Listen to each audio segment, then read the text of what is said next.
What's going on? Let's talk sports fans, and welcome to another edition of the Bill Aikens Show. I got a special guest tonight, Mr. Mike Farrell. How you doing, son? How you doing, sir? I'm good, man. How are you? I'm doing good. So I got messaged Dan, and he said you're an Eagles fan. I said, "Oh, awesome!" So Yeah, we were talking a little bit off mic, and I just one, it was kind of to piss my family off, and two, it was kind of just growing up. I grew up in Virginia, and the closest team was the Commanders. right. I never liked that color scheme. I didn't like the way Washington played. I thought they were a dirty team, so I just took my fandom up north a little bit and went to Philly. Nice. So, just jumping right in, how'd you get started on Let's Talk Sports? Well, Dan had put something out on Twitter, and my buddy and I, who's also an Army vet, decided to start the Heat Check. Wrestling, sports, a little bit of everything. And I messaged Dan and I said, "Hey, look, we're brand new. We only have 2 episodes. I'd love to get on the network. I've hosted podcasts before, so I know kind of how to format stuff."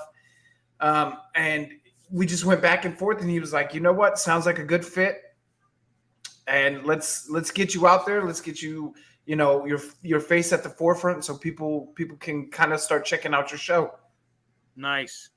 Yeah, I mean, so what all do you have going on right now? How many podcasts do you do? And So right now it's only one. Okay. I did a podcast for almost 2 years called the Chaos Theory Podcast, and it was primarily wrestling. I would talk about some military stuff. I would talk about football. I would talk about whatever was kind of on my mind that day, as I would talk about it. And I loved it. But what people don't realize is doing a podcast by yourself, hosting, editing, posting, doing all the work that you have to do by yourself takes a real big toll, especially when you're working full time and you have 3 kids and you have all this other stuff. So I got burnt out. I kind of regret getting burnt out. I had a really good situation with that. But I had to step back for myself and my marriage and kind of just let go. And it's been a little while. It's been about 8 months since I quit that and then decided to host with my buddy. And it took the right person to want to come back to do a podcast. This is a guy that I was in the Army with. We were in the same unit in Fort Hood, Fort Cavazos now, for 4 years together. And close, I mean, this guy, I bailed him out of jail. He's bailed me out of jail. That kind of friend. Right. And he was like, "Hey, I want to do a sports podcast. You know how to podcast." So I told him, I said, "You know what?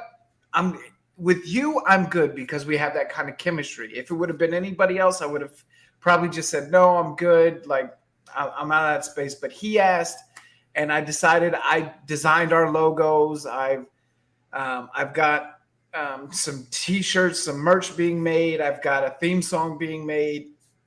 I've went and upgraded my equipment a bunch. I'm going to help him upgrade his equipment. So we're in the really early stages of it, but I have a feeling it's gonna be a good one. Nice.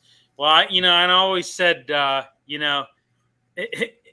said military friends are way different from civilian friends. I said, I equate it to this. It's your military friends, you talk shit to them to their face and talk nice behind their back.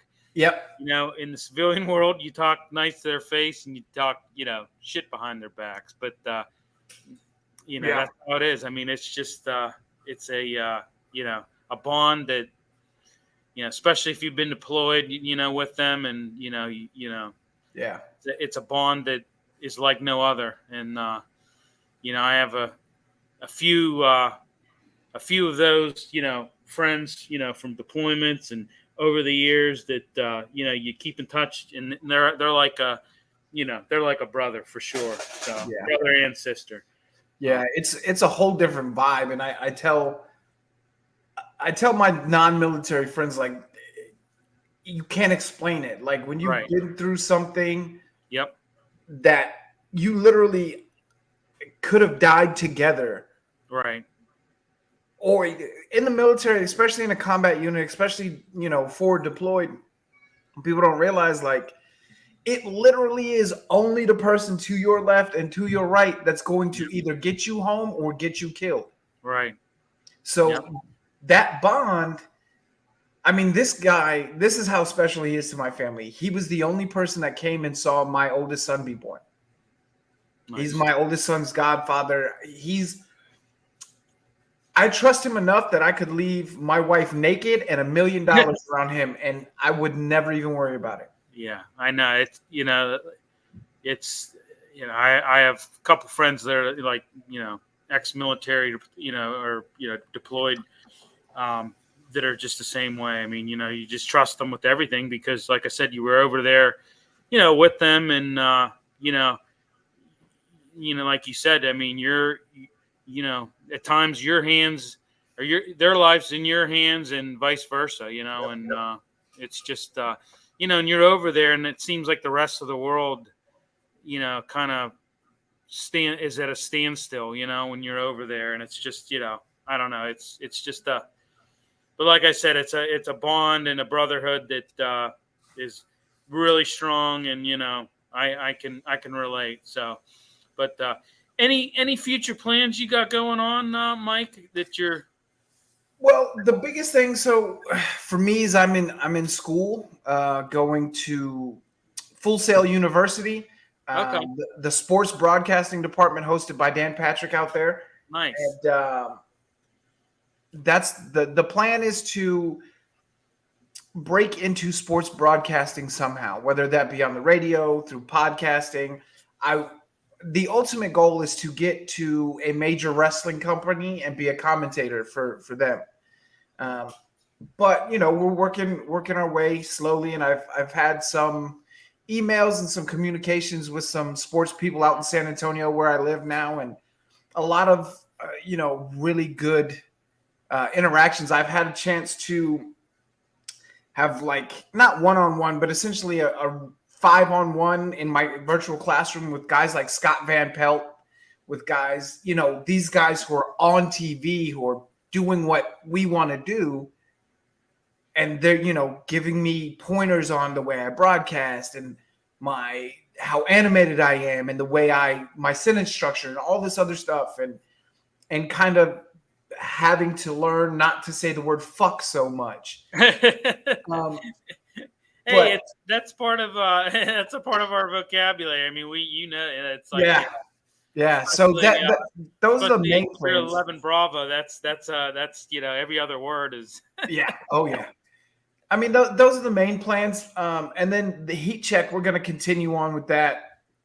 The great thing about doing a sports podcast, and there's 8 billion sports podcasts in the world, but the great thing about doing it is there's never not something to talk about. Right. You don't have to work that hard. Like, and you could talk about, just off the top of my head, Kenny Pickett's development, Jalen Carter on and off the field.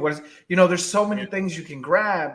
So the heat check is kind of one of those things where I'm hanging out with my buddy, but I'm also talking about stuff that I love, and it serves as good practice for if and when I do get a job on radio or on television or something like that. So, well, and I said that, Dan has built, he's built this up, Let's Talk Sports, and it's given everybody a platform. And like I said,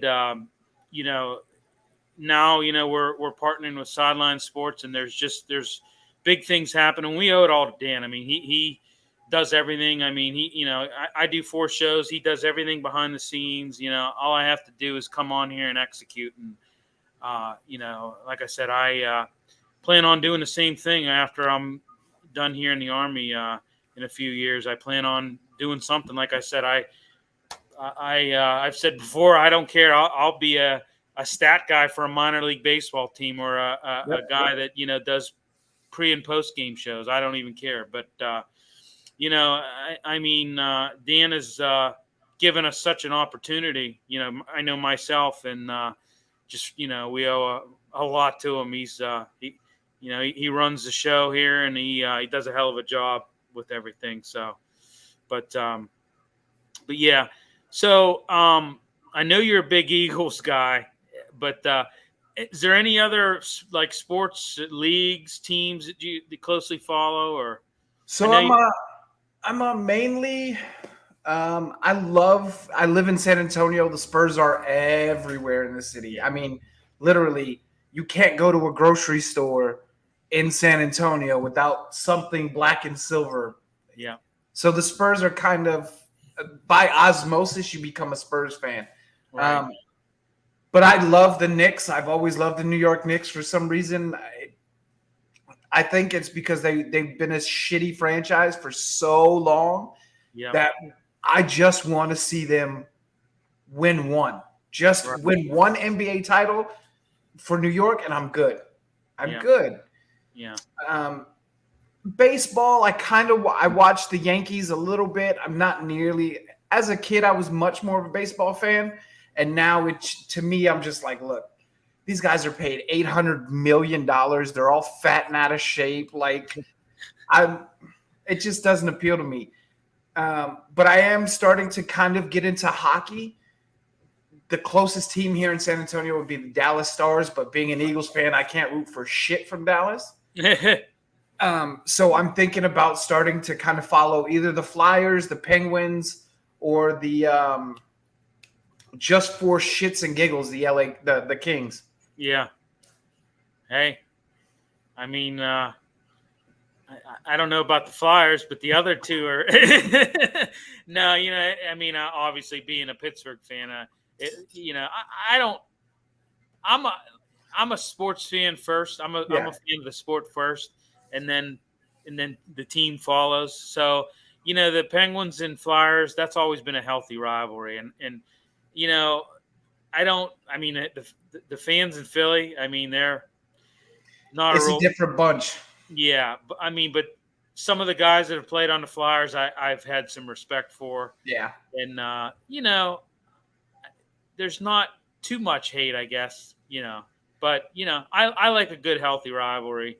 My last guest, was a Browns fan, and I said the same thing. Like, I like a good, healthy rivalry. I mean, the Browns and the Steelers used to be a hell of a rivalry. It tapered off a little bit there for a while, and now I think it's with the whole Deshaun Watson and they're kind of getting things together a little bit. I think it's starting to maybe come back, but I like a good, healthy rivalry, and I mean, like I said, I'm not this type of fan that ultra hates on teams, and but yeah, well, yeah, I mean the Spurs. I mean, how about the number one draft pick? I mean, he's got Summer League tonight. You got he makes his debut. You had this whole thing with Britney Spears. I mean, just craziness. I mean, I don't understand what happened there. So apparently she was trying to tap him on the shoulder, and I'm like, you know what? He's like 7'4", and she's like 5'4". Did she have like a step ladder nearby? Yeah. She had, just trying to tap like this. Yeah. Come on. But no. I mean, I just kind of thought that was. I mean, it's been a big headline. I know. I was shooting some hoops out in my driveway late this afternoon, and I always have ESPN radio on the Sirius XM, and they were just talking about that for like 20 minutes about that. I'm like, it must be some dead news that we're at in the sports world when they're spending 20 minutes on this. But you can definitely tell it's NFL offseason when ESPN is covering this story. Like the thing is, like with me, I think Wemby could be okay. Here's the problem that I have. That boy is skinny as shit. I know. He has no body. Right. So if you're going up against a guy like LeBron, who's 260 and just shredded a brick shit house, you're going to catch an elbow to the ribs because that's what they do. Yeah. And you're going to break something, and then you fuck the entire team. Well, he's almost like a Durant. I mean, Durant's really thin as well, and he kind of looks a little. I mean, Durant's a lot shorter than him, but they're kind of like from the same mold. It's just that who's that kid on the Thunder, Chet, whatever his name is. They drafted him last year. I can't remember, Chet something or other. Yeah. But he's real skinny. He's like 7'2" or 7'3". Yeah. The kid's talented, which is cool, but ask Yao Ming how long playing in the NBA with no body lasts. Right. Like Shaq used to beat Yao Ming. I mean, little guys used to beat Yao Ming up. Yep. You have to have weight. Yeah, and I hope he does. He probably will put some weight on. Hopefully, I mean. I mean, Pop's gonna get him right. I think the Spurs could have had a better offseason had they. Okay, you get this number 1 pick. There are options out there that can lead your team now. Right. I'm not saying the Spurs are good enough to win an NBA title now because they're not. They were trash last year. Yeah.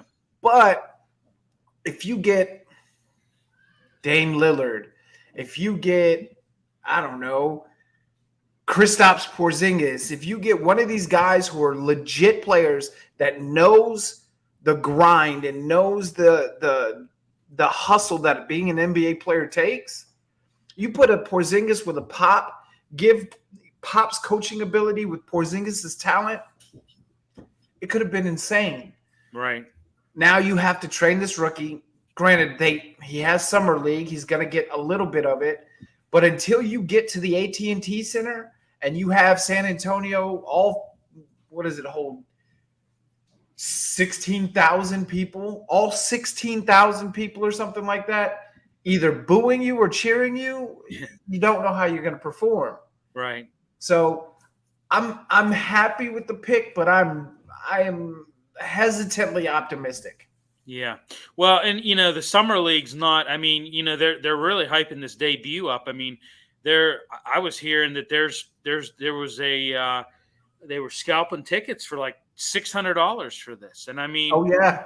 I think it's kind of a little bit. I don't know. I think we're kind of a little premature on the whole thing. It is summer league after all, but and that's the other thing is he's never played American basketball. Right. You've only played in Europe. Yeah. Like it took. Talk to Porzingis. Talk to even Dirk. Yeah. Well, even Tony Parker. I mean, Tony Parker come from France exactly. too. I mean, And you transition from the European game to the American game, and how much more physical the American game is. Right. It turns into a whole different game because yes, you as 7 foot whatever you are, you've got some handles and you can shoot a three. But can you handle that 6'2" guy that's going to push you in your chest every time you shoot on the perimeter? Right. Or can you handle that 250-pound guy who's going to guard you on the perimeter? And when you try to back down, he's going to we'll see what happens. But I'm not – everybody's hyping him up to be like – or not hyping him up to be, but they're putting him in the same kind of category as Tim Duncan and David Robinson. And I'm like, whoa, let's those are 2 legit Hall of Famers. Right. And they were both first ballot Hall of Famers. Right. So not only are you a Hall of Famer, it only took one time for everybody to say, yes, put him in. Period. Right. You can't put a rookie and have – I know it happens all the time, and this is kind of what I hate about sports media sometimes. You can't take a rookie who's never played this style of basketball and be like, look, we need you to be the next admiral. Right. How? Let's get the kid used to playing as fast as he's going to play because the American game is much faster than the European game. Oh, for sure. Yeah.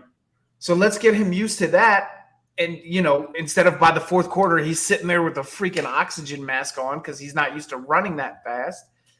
And then let's worry about comparisons. But give him his rookie year. the hyperbole, like I get he's number one pick. He's a talented guy, but like you got to give this kid room to grow. If you immediately put him on the Admiral pedestal, you're fucking him. I know. Exactly. Yep. And, they're comparing him to, I know they said, I heard that too. They're saying, oh, Duncan and Robinson. Yeah. I'm like, let's pump the brakes on that, Yeah. But David Robinson, and, the Admiral, played at Navy. So, yep. But yeah, I mean, it'll be interesting to see. I mean, I don't know. Like this summer league, I don't really watch a lot of it, but I don't know. I might actually. I got the DVR going on. I might actually tune into it tonight. So, yeah, but I'm kind of the. So for me, like I watch everything NFL. I watch the draft. I watch NFL podcasts. I still go back. There's certain shit that when the Eagles drafted Jalen Carter, like I'll find random Cowboy fans' reactions and just watch them scream at their TV because it makes me feel good. Yeah. So I will literally watch everything NFL. With the NBA, I'm a little bit like, all right, I will watch, let's say, maybe 2 games a month because for me, the NBA is something you have to watch in person. Right. Like it's so much better when you're there with the crowd. The NFL, I can't afford to fly to fucking Philly. Like, I just can't. Right. So let me sit here, either on my computer or on my TV, watch my birds, and be in my Discord group just talking shit to all the Cowboys fans. I mean, I play fantasy football. I do all of that stuff. For basketball or any of the other sports, to me, I understand basketball enough to have an intelligent conversation about it. But when you start getting into all the statistics it's so boring to me, which is weird because I love stats about the NFL. But the NBA is just like it's so much more of an individual game than the NFL is. Yeah. Even though it's a team sport, so I don't know. My brain is weird that way. In the NBA, I look at shooting percentages. That's about the only thing I look at, stat wise. But yeah, the NFL, you look at so much more.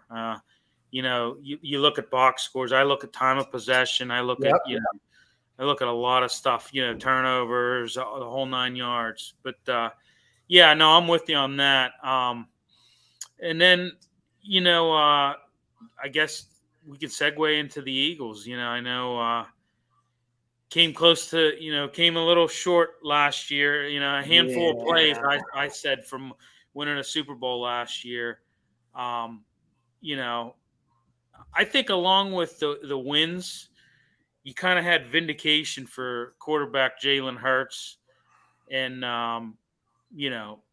for further evidence of that whole draft weekend trade to get, receiver A.J. Brown, that, hey, that was a good pickup. I mean, they I don't know. I mean, what do you think they need to build on, this season? I mean, obviously, I think, well, I'll just say this too. I think Nick Sirianni has done a hell of a job. I mean, you look at a guy who, took over an Eagles team that in 2020 won 4 games and, 4-11-1. Yep. Right, and he's guided them to the playoffs in each of his first 2 years, and including last season to run to the Super Bowl. I think he's done a hell of a job. Yeah, I think as far as what we need to build on, I think we just need to maintain that we understand, like, we didn't play our best football last year, and we dominated the shit out of almost everybody we played. Mm-hmm. The first game we lost to the Redskins, or the Commanders, I hate making it was the ref's fault, but that bullshit roughing the passer call in the last 5 seconds, I was like, come on, dude. Yeah. I think, but really what we need is we just need to remember that, look, we ain't won shit yet. Yes, we are the defending NFC champions, but until you put a ring on it, none of it matters. Right. And then even after you put a ring on it, that next year, that last year's ring doesn't mean shit. Right. That's the thing is to remember, like, you have to continue working. Like, even Tom Brady, the guy won 7 Super Bowls. Yep. There's a reason that motherfucker was in the building all the time, studying film and working out and watching his diet and talking to guys and working with, Granted, he had Bill Belichick with him. The combination of them two is just ridiculous. Right. But I see a lot of that in Jalen. I mean, this is a guy who everybody knows his story, was at Alabama, took him to a winning season, took him to the national title game, had a bad quarter, and got benched for Tua. Right. Okay, next year, go all the way back to the SEC title game. Jalen wins it, comes back in when Tua got hurt, wins it, transfers to Oklahoma, takes them back to the college football playoffs, and then gets drafted by the Eagles. And then on top of that, you have to sit behind Carson Wentz for a year. Right. In one of the worst, the worst regression in a quarterback that I can ever remember seeing, especially in Philly. Boy, isn't that the truth? Whew. And then when you do get in there, you murder the Saints. You make the Saints look like idiots. You're just performing. You're really like, oh, maybe the Eagles knew what they were doing when they drafted him. And then Doug Peterson yanks you out and you tank against the Redskins. Okay, I get it. But we're in such a good situation. You brought up A.J. Brown. The dude is legitimately a top 5 receiver in the league. Easily. And then wide receiver 2, Devontae Smith, is better than most teams' wide receiver 1. Yeah. The kid in his second year, his first year, he had 900 yards and 7 touchdowns or 6 touchdowns. His second year, he had almost 1,400 yards and 7 touchdowns. Jalen takes steps forward. Devontae's taking steps forward. Dallas Goedert is taking steps forward. If we continue to foster that we ain't won shit yet mentality, we need to be hungry and we need to work and we need to make our mistakes in practice and preseason. If we can continue that, I think we have a good run. The other thing that helps that is our offseason has been fucking phenomenal. It has been. I mean, Jalen Carter at number 9. Yep. Nolan Smith somehow falls to us at number 30, which if you'd have asked me on draft night, I thought we were going to go Bijan at 10, trade up to get Nolan Smith. But obviously Atlanta changed those plans. So we got Jalen Carter at 9, Nolan Smith at 10.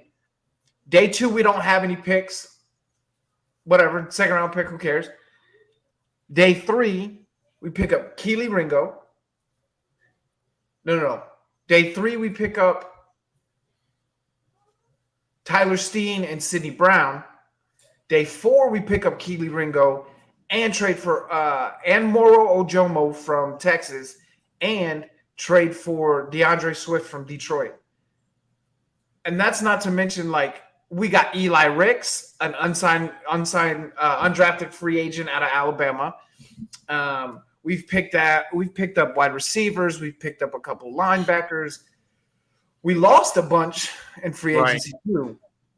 But this is what I think everybody doesn't give this the weight enough that it needs. As an NFC title team, as an NFC championship winning team, you don't ever get a top 10 pick in the draft. Right. Ever. There's only been 6 teams in history, including the Eagles, that have ever done it. Yep. We got a top 10 pick in the draft. Our running back room for 5 running backs, we're only paying $3 million for. Yeah. That's insane. Well, and I tell you what, one of your key additions was, DeAndre Swift. You traded a 4th round pick to get him, In 2025. Yeah. I thought that Not was even, not even next year. In 2 years, like yeah. we had such a great offseason. If we can build on that, because we had the number one defensive line last year, we had like the number 2 or 3 offensive line last year. We had like the number 2 or number 3 receiving core last year. We were the number 1 running team last year. Like, I'm not saying we're going to continue dominating that way because now teams have a year of film to watch on us. But you still have to account for Jalen Hurts throwing and running. You have to now account for DeAndre Swift, who can not only run, but he can catch out of the backfield too. You still have A.J. Brown. You still have Devontae Smith. You still have Dallas Goedert. And you have Quez Watkins, Zacchaeus. He played for you guys last year. Did he play for you guys last year? You guys got yeah. Yeah. See, yeah. Yeah. So we got him. Like, the wide receiver Zacchaeus you're talking about. Yeah. It's hard to get back to a Super Bowl. It just is. It's the NFL.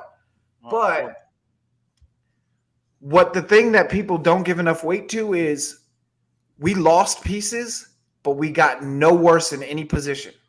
No. Your worst loss was actually one of my Steelers' biggest gains was right guard Isaac Samalo. I mean, you guys are gonna love Sayamalu. That dude guards his ass off. I was happy. Hey,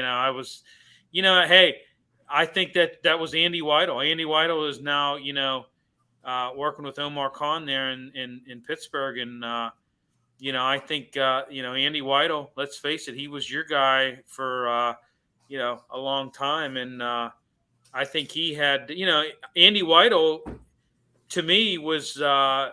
He basically that Super Bowl team last year. He built that team. That was Andy. That was all Andy Weidel, and now he comes over to Pittsburgh, and he. I think he had something to do with getting Sayamala. I definitely think that was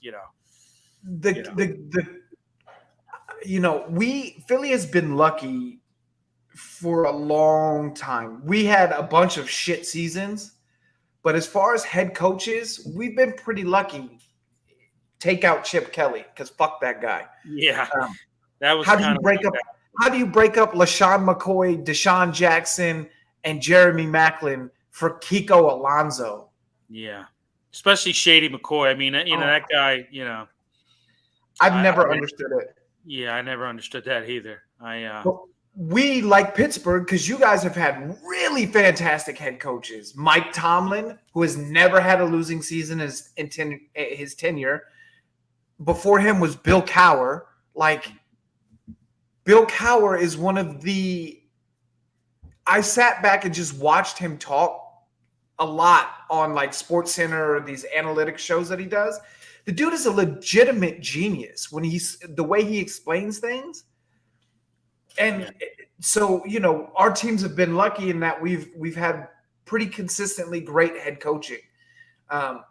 But where Philly's been super lucky is our position coaches.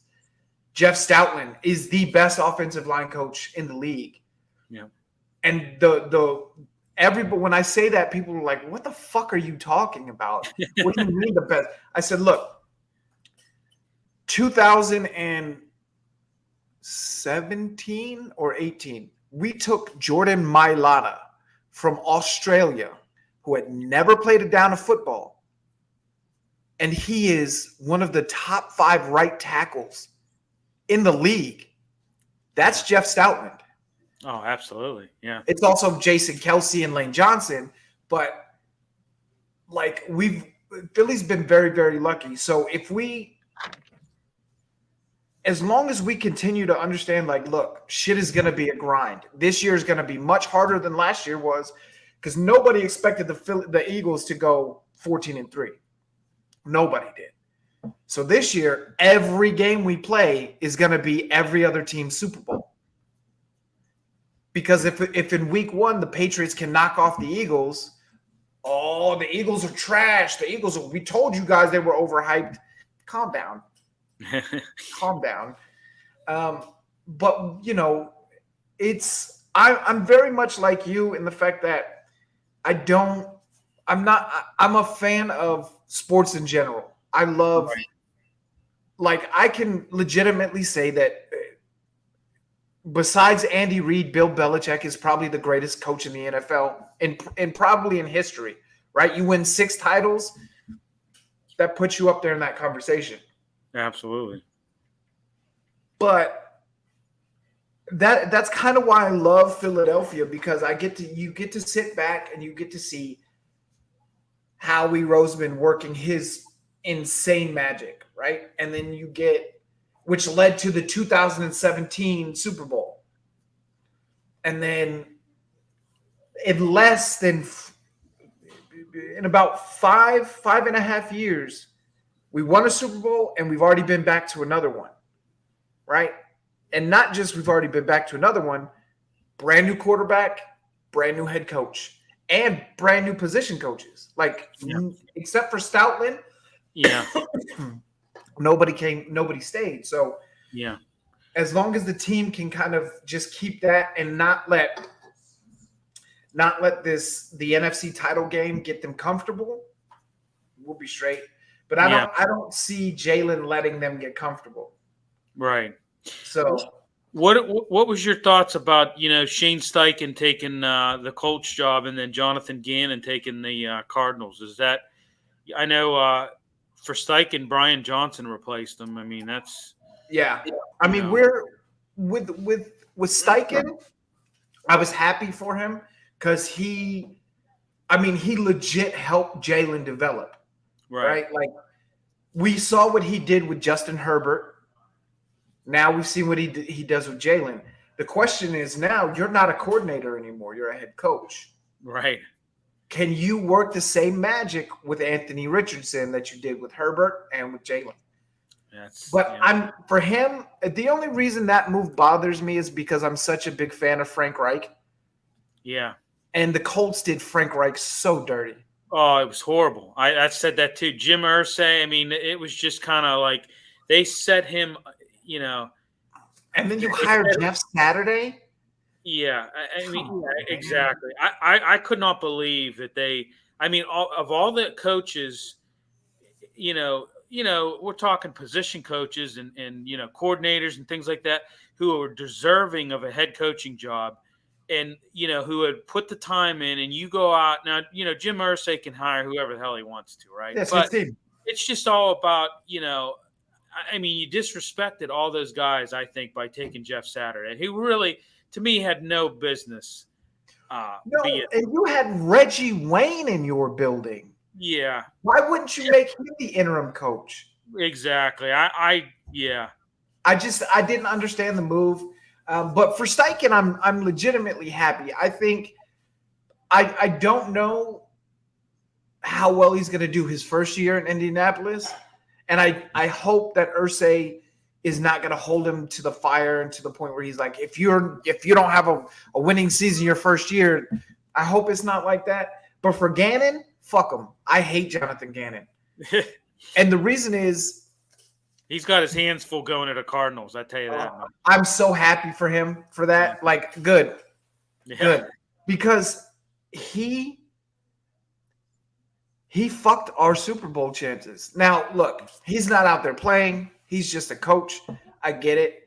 But if your head's not in the game, you're only worried about where you can get paid at during the fucking Super Bowl. Yeah. You screwed us. You absolutely screwed us. So for Jonathan Gannon, I don't know that he knows. I'm sure he knows the situation he's going into, but now you don't have D-Hop. All right.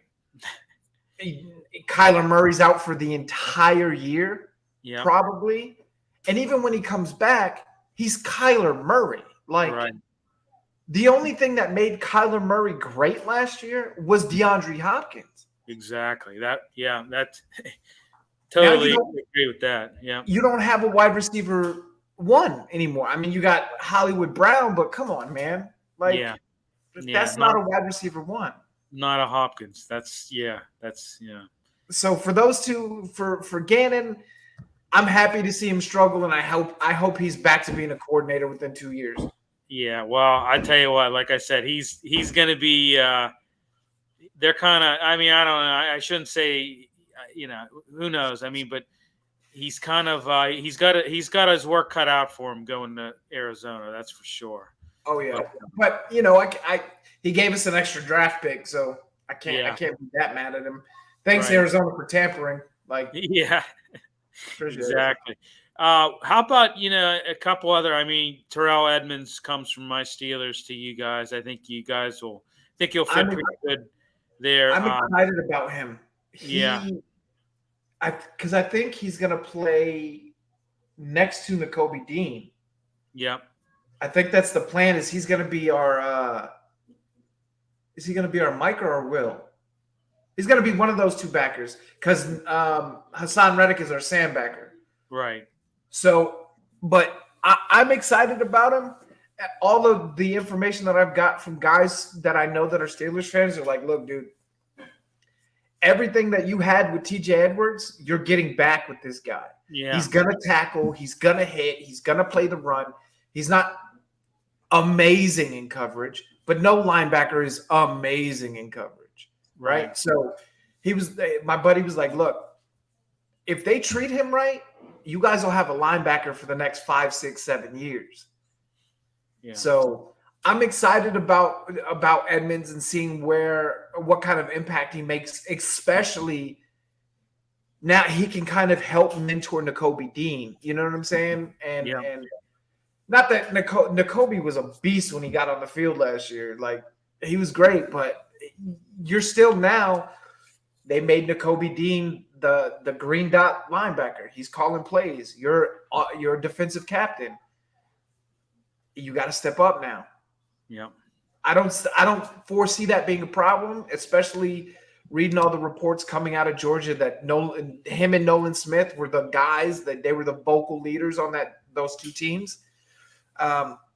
So I don't foresee that being an issue. But the great thing too, what Edmunds is coming into is you're coming into a situation where the defensive line is stacked. So the front seven are already the front five are already are elite. So you're playing with an elite group in front of you. You've got Nakobe Dean, who is a Butkus Award winner in college, best linebacker in the nation.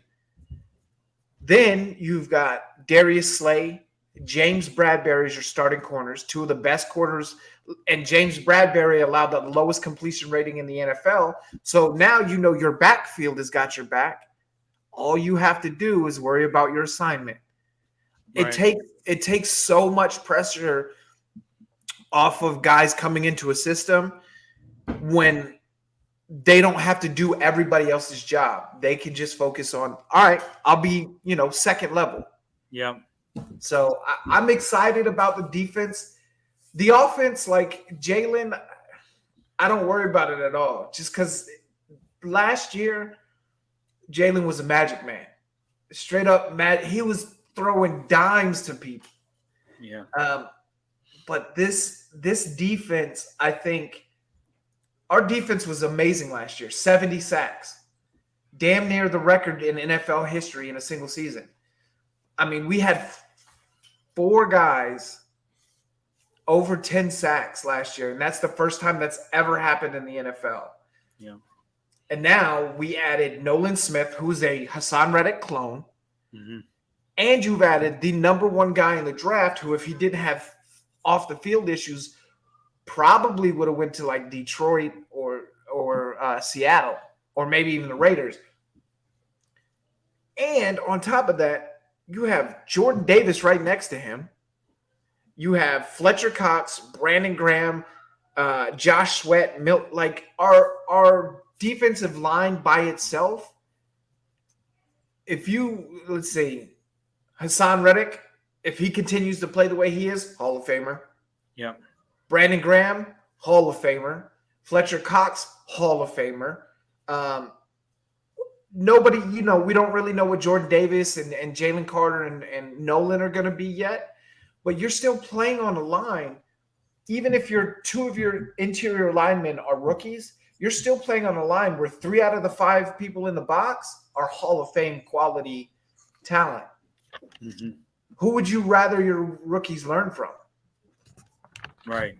It's like you guys, the reason I can watch Pittsburgh football and really appreciate the way you guys play is because of guys like Hines Ward and Troy Polamalu. And, Polamalu was this guy who I swore for the longest time was this ginormous, just mountain of a man. Yeah. And then I met him at an airport when I was coming back from Iraq. And I was like, no, he's not as big as I thought he would be. Yeah. About 5'10", 5'11". Yeah. I was like, that makes you even more amazing in my eyes. You're so much smaller than I thought you were going to be. And yet, you're one of the people don't throw near you. Quarterbacks do not throw to you. No. So, that's what I love. And you guys have had great quarterback play too. Obviously, Big Ben. Yeah. I was a huge fan for some reason of Cordell Stewart. He was just my guy growing up. I love the way he played. Yeah. Well, Cordell got a raw deal. I mean, there was, that's one thing, you had Bradshaw, in the 80s, you had, Mark Malone, Brister, Neil O'Donnell, and we're hard on our quarterbacks. And, I think that's a Pennsylvania thing because Philly's hard on our quarterbacks too. Yeah, it is. It's because it's a working state. It's a real blue collar state. Yeah. Well, I mean, you look at Cordell when he was in Colorado. I mean, the dude, I don't know if you remember that 80-yard, literally threw it 80 yards. I mean, the dude had a cannon of an arm. They used him as Slash for a while with Neil O'Donnell, but he wanted it. He's like, hey, I'm a quarterback. I don't want to go to a wide receiver. I don't want to, and I just thought the fans were hard on him, and he really took it bad. Like it affected him. He took it like to heart. He really did, and I watched the thing about him, and he basically said that he's like, I just like I couldn't understand why they booed me that like they did, and he's like, and then other guys, played worse than me, didn't get nearly the hate that I got, and I mean, he was a hell of an athlete, and I tell you what, hey, he got them to an AFC championship. I mean, so I don't, Yeah, it's not like he's Rex Grossman or something. Like the guy, the reason I love Cordell is because I remember growing up, like we were talking off mic, my dad was a hardcore Broncos fan. So, I dealt with the AFC a lot. Right. A lot as a kid. And I just always remember, and plus some of my like middle school and high school teachers were Steelers fans. Implants to Virginia, whatever. Right. So I just grew up, and this is around the time that, like, I'm 37, right? So Cordell Stewart is playing around the time that SportsCenter is really just becoming a thing. ESPN is really starting to blow up. So you'd go home. I watched cartoons on Saturday, but during the week when I got home from school, I was watching Stuart Scott and Rich Eisen and guys like that. And you would see these highlight packages of Cordell making these ridiculous runs. And he would he was so talented. I think to play in a place like Pittsburgh or Philly or Cleveland or Baltimore, you have to be built differently. Yeah. Pittsburgh, I've only been to Pittsburgh a couple times, but from the history that I know and the people that I know from there, there's a legitimate reason they call it the Steel City. Like, it is a manufacturing city. It is industrial. It is hard work. It is people on 30-story high rises eating, it's that kind of town. Philly is exactly the same way. Blue collar, a lot of police, a lot of military, firefighters, stuff like that. Yeah. Those guys hold you the fuck accountable. Right. And it's not that they hate you or don't want you. Well, sometimes they do, but They booed the shit out of Donovan McNabb when we drafted him. Yeah. And then year 2, Donovan doesn't have to pay for shit in Philly anymore. Like, he never has to pay. So well, they threw snowballs at Santa Claus, for Christ's sake. Yeah, I mean, you're old enough to remember Veterans Stadium when they had the jail in the stadium. Oh yeah. They had a courtroom in the stadium. Like, that's Philly. I mean, yeah. Growing up, I so my sister lived in Philadelphia so my sister's like 13, 14 years older than me. She, after college, she moved out to Philadelphia for a while. She was doing something out there. And, I kind of took a liking to Philly. I mean, I like Randall Cunningham. I was a big Reggie White fan. I mean, and I had some Eagles stuff, but, I mean, obviously I was, Steelers fan, but I kind of took a liking to them. And no, you're right. I mean, it's a, and you're right about the military. You got Fort Dix right there. So, you have a lot of people that, go to Fort Dix, as their last assignment and retire, and then they stay in the Philadelphia area, But, it's well, and I'm a big Rocky fan. So, obviously, that's another thing. Like I really, but people don't realize people don't realize how sacred Rocky is to Philly. I think they're starting to kind of realize now, like, if you're a visiting football team, do not mess with the Rocky statue. No. Look what happened to Minnesota. They lost 38-7. Look what happened to San Francisco. They lost 38-7 and both of their quarterbacks. Yeah.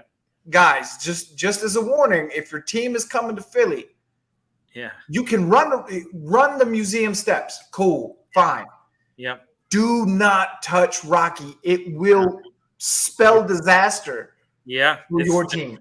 There's something. Yeah, there's some bad juju that's going to come when you do that. But no, I mean, I've been to Philly. I spent time out at Fort Dix. I've been to Philly many times, and I actually have a friend who lives in Fishtown, so I've been to Philly, many times. And you're right. It's the same mentality in Philadelphia like you have in Pittsburgh. The blue collar. And they live and die with their teams. They live and die with their teams. Like if the Eagles lose, that next Monday, it's somber in that city. Same with the Steelers. When they win and it's that city's jumping but no, like I said, I always always kind of like. Had a liking to the Philadelphia Eagles. Not saying that they were like my, obviously, but it was the same with me in Pittsburgh too. Just because, like, Pittsburgh has always been that town where, like, look, quarterbacks have always been ugly. Pittsburgh is a mean ass team. Like, even now, when you're going to play Pittsburgh. You're going to get hit. Like, even if they lose that game, you're not leaving as feeling nearly as good as when you came in. It just that's what Pittsburgh football is. And that's one of the reasons where I can legit say in the AFC, probably my favorite team to watch, and this is not blowing smoke, but is Pittsburgh. Just because I know, like, look, Kenny Pickett is coming along, second-year guy. I think he's got a bright future, right? Mitchell Trubisky as a backup is a little bit questionable, but whatever. But y'all got talent on that team, man. Minkah Fitzpatrick, like, I didn't understand when y'all got rid of Claypool, but y'all got rid of Claypool. I mean, y'all have talent on that team. If Pickett can, I think last year was a reality check for Pickett. Yeah, where he was like, "Oh fuck, this game really is faster at the NFL level." Absolutely, yeah. Because when we played y'all, I mean, Hassan Reddick hit Pickett. The first sack of the game, I mean, I thought Pickett was dead. I was like, "Oh my god!" But I don't think it's not really talked about a lot. but the Steelers and Eagles rivalry, it gets real. Like, oh yeah, Battle of Pennsylvania, absolutely. it gets hard hitting. Like it. Yeah. Obviously, our main rivals are the Cowboys. Y'all's are the Ravens, right? Like, Yep. but when Pittsburgh plays Philly, because everybody's local, like the stadium, whatever stadium it is cut in half. People are barking at each other. I mean, from across the stadium, people are barking and talking shit. Yeah. I that's why I love Pittsburgh, because it's just one of those places. As a football team, it's one of those places where you're like, this is going to be ugly real fast. Yeah. But it's going to be one of the most entertaining games of the season. It just is. Oh yeah. Yeah. So yeah, I mean, it's like I said, anytime Eagles and Steelers, and a lot of people don't realize during World War II, Steagles. The Steagles, they combined, and they said that was like, they said, I watched a documentary on that, and they said, it was, they took like the GM from the Steelers and the GM from the Eagles. They combined forces, the coaches, and they said it was like a cat and dog. They said they were just, Oh yeah. And apparently the cities too. Like, if you talk, I've talked to, I follow a bunch of different Eagles podcasts, and I've talked to guys who are from Philly and who live in Philly, and I've asked them, like, hey, obviously you're not old enough to remember the Steagles, but what do your parents remember? What do your grandparents remember? And they're like, we don't talk about that. Yeah.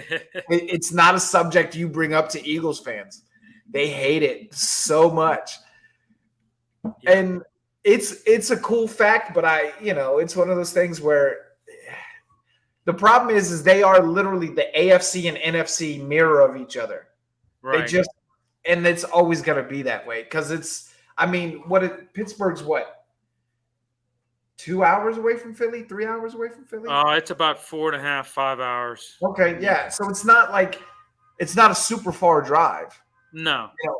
So, and this is why I love talking about sports, because it feels like we just got on and we're sitting at almost an hour. Yeah. It can just go. I love talking about sports because of that. Right. No, I hear you. I could talk, for hours. Me too. But hey, another thing about your Eagles that you lose Gardner Minshew, but you got Marcus Mariota to, he's going to be backing up Hurts, and I like that. I think I still think Mariota has some good football in him. I really do, and he's got kind of a raw deal, somewhat in Tennessee. Atlanta, I don't know what happened in Atlanta with him, but maybe Atlanta was just a shit show. When that franchise is either great or they're shit. There's no in between with Atlanta. And I've never, I'm not a huge Marcus Mariota guy. I wasn't a Tennessee guy. I'm not an Atlanta guy. So I don't know a whole lot about him. But what I do know is this dude in a playoff game threw and caught his own touchdown pass. Yeah. There's a reason that almost nobody has ever done that before, right? Like, I'm not saying he's going to be freaking John Elway. I'm not even saying he's going to be Tim Tebow. But Mariota's playing style is closer to Jalen's than Gardner's was. Yep. And I like Gardner Minshew. I thought he brought, a weird, kind of cool, kind of insane energy that Philly needed last year. And I think the Colts got a really good backup. He's almost like one of those guys you would think would be with Aaron Rodgers at those psychedelic. Yes. Like hey, let's go do some shrooms, or Yeah. But he just he has that kind of vibe to him. But just running down stats from last year: total offense, you're ranked 3rd; passing offense, 9th; rushing offense, 5th; third down percentage, you were 4th; defense, total defense, 2nd; passing defense, 1st. You guys got it done last year, and like I said, I think you've got a lot of you lost some people, but you did, like you were saying, there were a lot of lateral moves, where you lost some people, but you filled them with equally or better talented guys. Yeah, I mean, when we lost T.J. Edwards to the Bears. I was like, all right. He was our, leading tackler. I think he had like 150 solo tackles or some shit last year. It was ridiculous. And then we signed your guy, and I was like, okay, they seem comparable to each other. Not like, because look, nobody's Ray Lewis anymore. Nobody's Brian Urlacher anymore. You don't have those type of middle linebackers anymore. It just doesn't work. No, right? and you're not. I said this. I've said this time and time again. Pass defense is everything these days. A lot of teams don't spend a lot of time on the run defense. They really don't. And that's why I think I don't like this whole devaluing of the running back, because if you have a good running game, you can.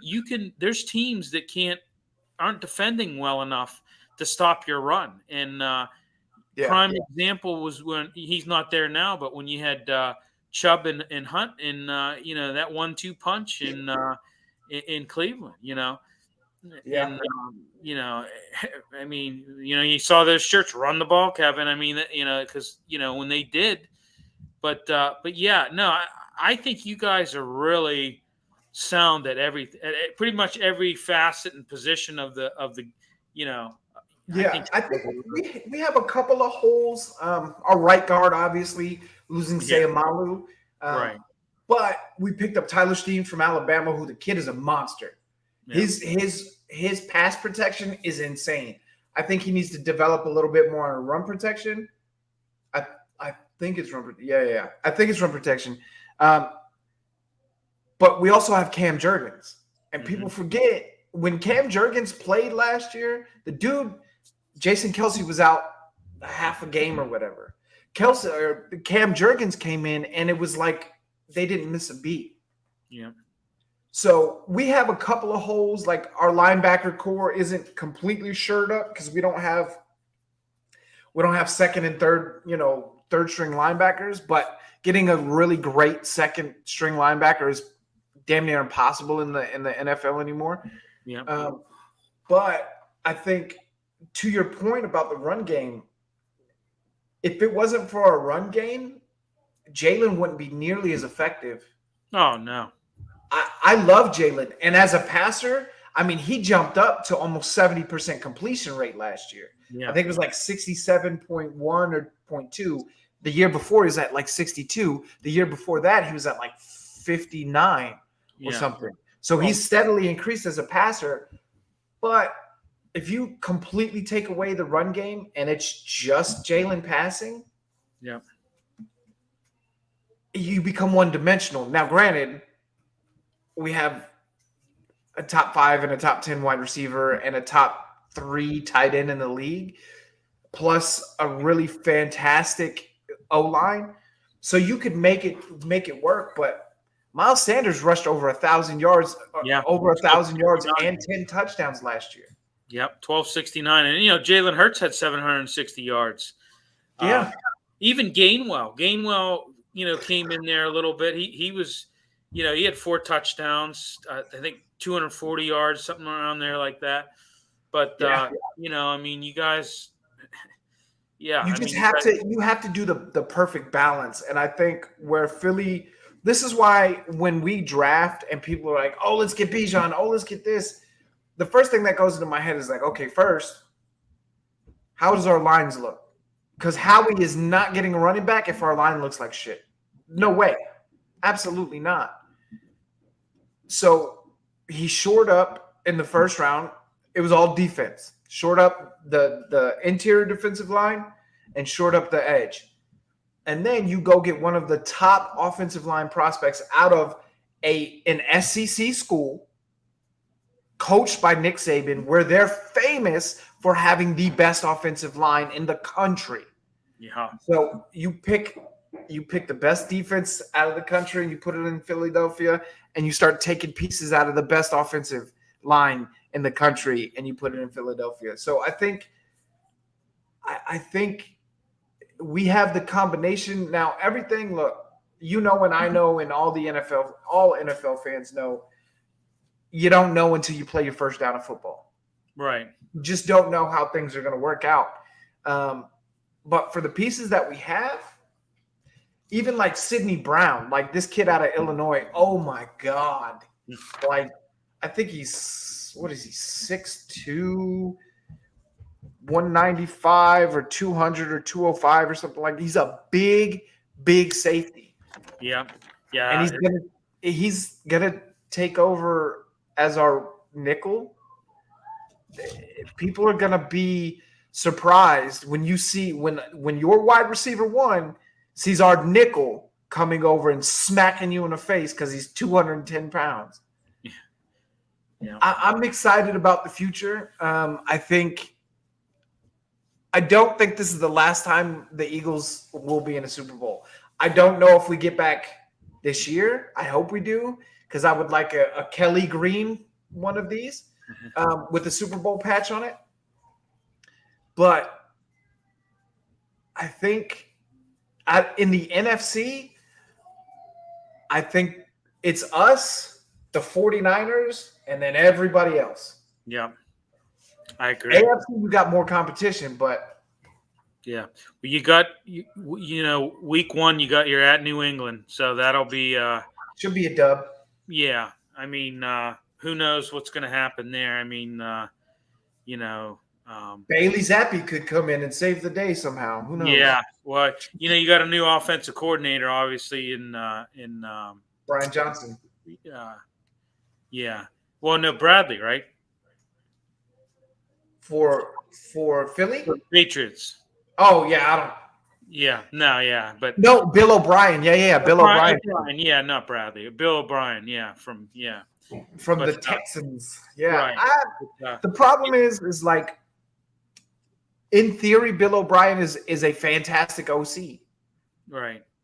He's never worked with Bill Belichick. Well, how do they get along? Yeah, and you got Mac Jones, you don't have Tom Brady, so it's you have Mac Jones, you don't even have Anthony Richardson and Mac Jones. Yeah. Like, there are rookie quarterbacks that I feel like Mac Jones ain't gonna be able to touch. Like, I think CJ Stroud is gonna have a better career. I think Anthony Richardson might, if he develops the way I think he can, I think he has a better career than Mac Jones. But I think week one, we should win. The one thing that makes me nervous about New England is Christian Gonzalez, the cornerback they drafted. Yeah. But again, he played at Oregon.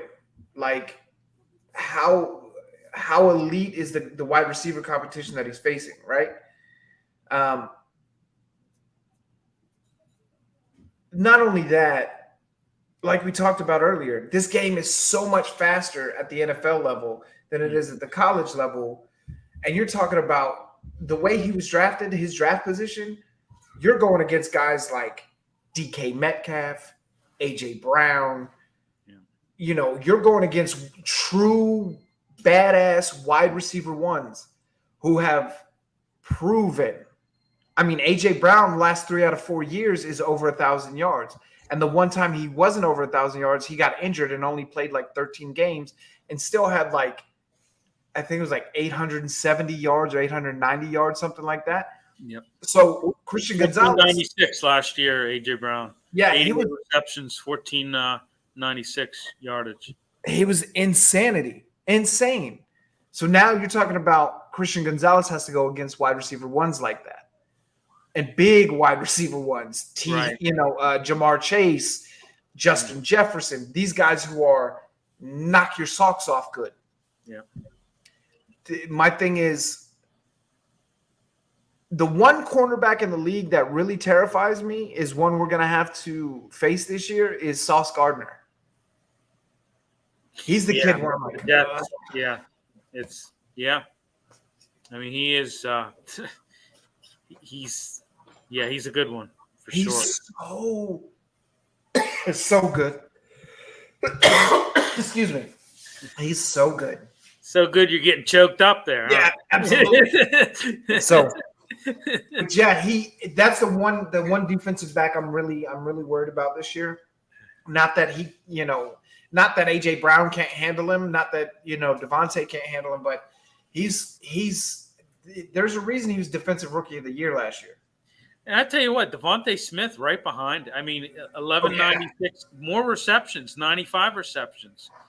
So he had 7 more receptions than AJ Brown, and you know what? He only had 4 less touchdowns. He's at 7. AJ Brown was at 11. So, I mean, anytime you can get your wide receiver 1 and wide receiver 2, if they can combine to close to 3,000 yards for a season, I think you had a pretty good year. Oh, absolutely.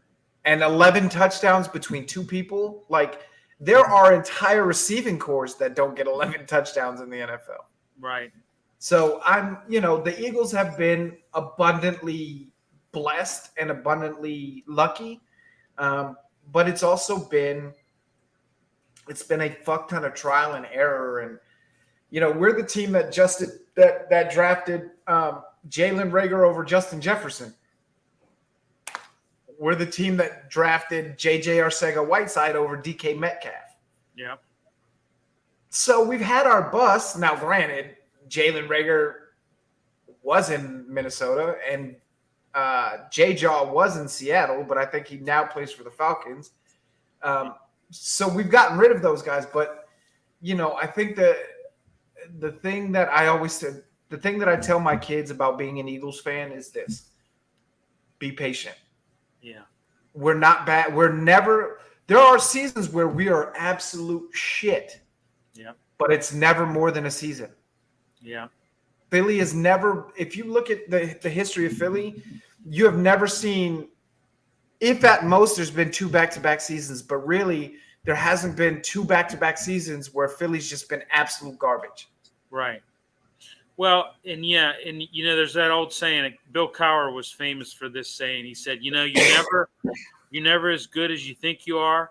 He goes, and the other side of that is you're never as bad as what you think you are either. Yeah. Yeah. I mean, it's very true. Yeah.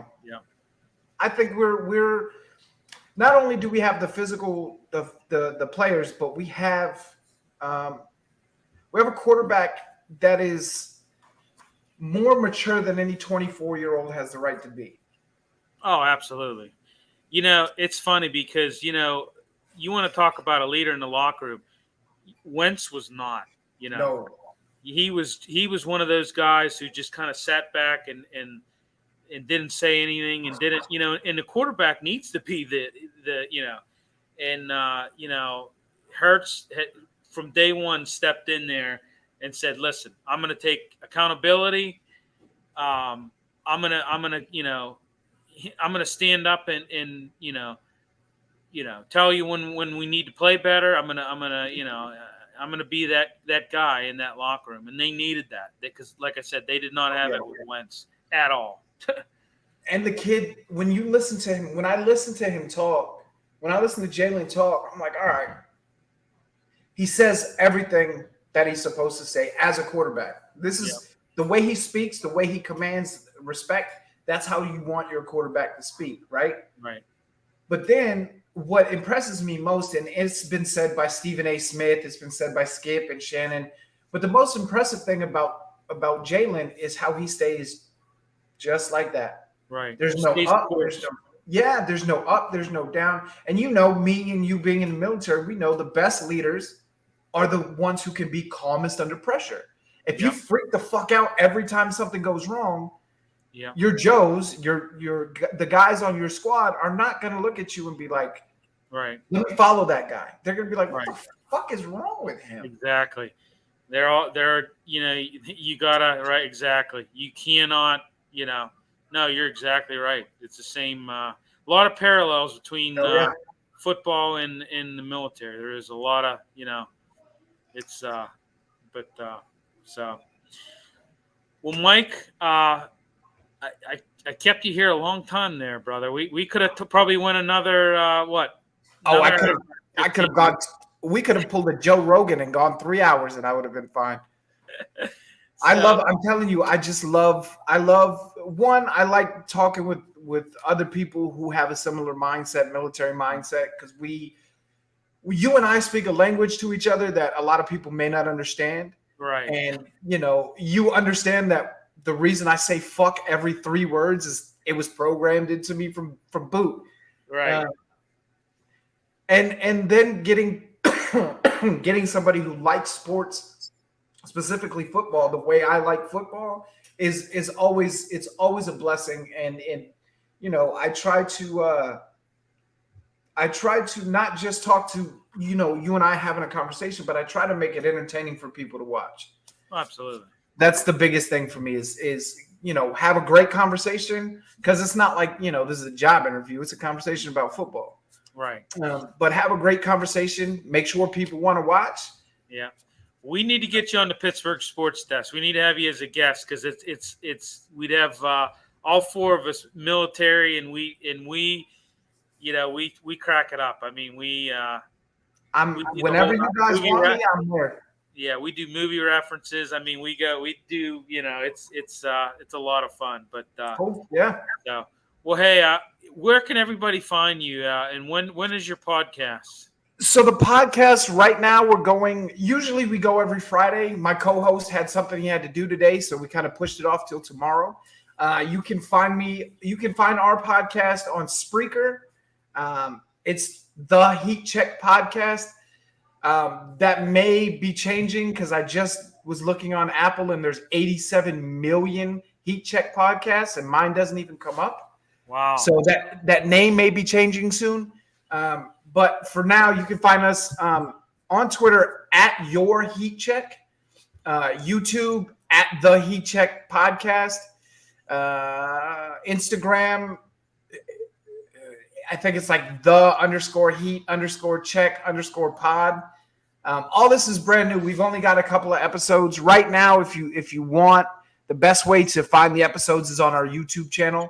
And while we're streaming this, I put it on my YouTube. I put it on my Twitch as well. So everybody who's watching and everybody who's listening, the biggest thing I want to tell people, and I do this to every show that I go to, mine included, I'm huge advocate of mental health and taking care of yourself. Yeah. Every time I wrap up a podcast, I just want people to understand, look, come on to my Twitter. If you need to talk, if you need to bitch, if you need to whine, if you need to complain, at Your Heat Check, my DMs are open. Come find me, dude. Yep. Military, non-military, I don't care. Right. If I don't respond, I will as soon as I can. Just understand that there's somebody there who will listen. Right. I will 100% listen. So find us on YouTube. Find me on Twitter. Find us on Instagram. We're all over the place, and we'll be on the network coming here shortly once we start getting really rolling and everything together. So yeah. Awesome stuff, Mike. Awesome. Yeah. Everybody check Mike out. Give him some support. Watch the podcast. And you said every Friday, correct? Fridays. Yeah. Fridays are going to be the main goal right now. Nice. Okay. That's going to be for the live, for the audio release. I think we're going to stick to Monday. So that gives me 2 days to edit and chop and stuff. But okay. Nice.